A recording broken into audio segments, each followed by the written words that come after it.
That's exactly right of us now. Although they can stand upright in the water. They also can't swim, so when they come across deep water, they go down to the bottom of the lake and they walk along the bottom. Ooh, that didn't take long to find the hippos. Hi, I'm Matt, and welcome to this edition of Borders on Budgets. On this episode, yes, we are on a boat tour looking out for hippos in Lake St Lucia, South Africa. A slog of a hike. I'm nuclear free. Tree branch or part of a log. Sharka. Sweat. Around about 1,000 adult crocodiles. Hippopotami in the lake, about 800.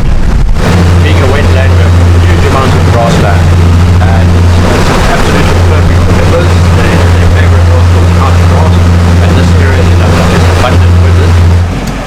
That was pretty fast moving though.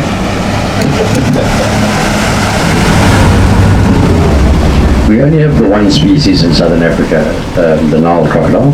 You can find Nile crocodiles in fresh or salt water. It makes no difference to the crocodile. That fat they channel through their body, pump it into the tail and store it. If they have a good supply of fat, they're able to push through 12 months and over without feeding, just by living on the fat resource inside the body.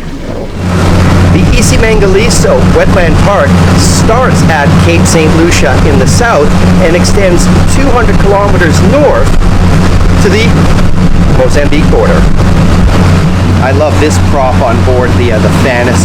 It is a tooth from the hippo's lower jawbone, and it's as heavy as it is sharp. When they feed, they use purely the lips. It's a little bit of pressure, twist and swallow. Very, very little chewing. Just when you thought it was safe to enter the water. With bubbles? No, it's there. It isn't just the spotting of the animals along the shoreline that makes this tour exciting, but the anticipation of looking for them and wondering where they are. Oh, baby hippos.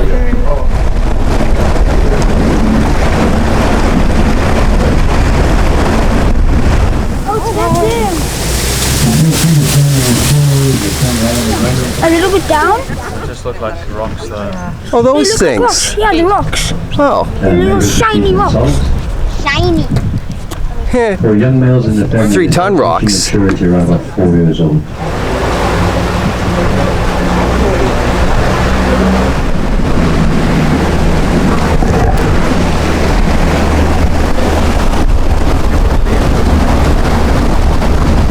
Hippo in the lake, and they're eating 40 kilograms of grass a month.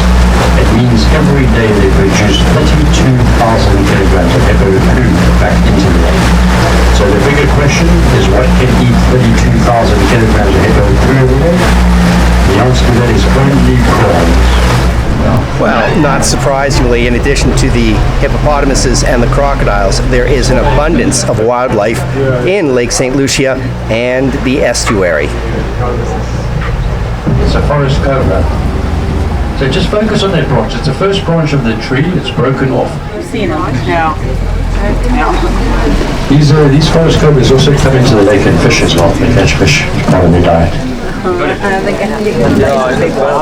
there it is. Yeah, okay, that's as close as we can get to a forest cobra.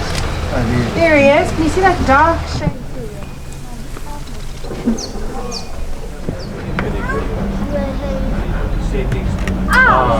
It's not much more than a day old.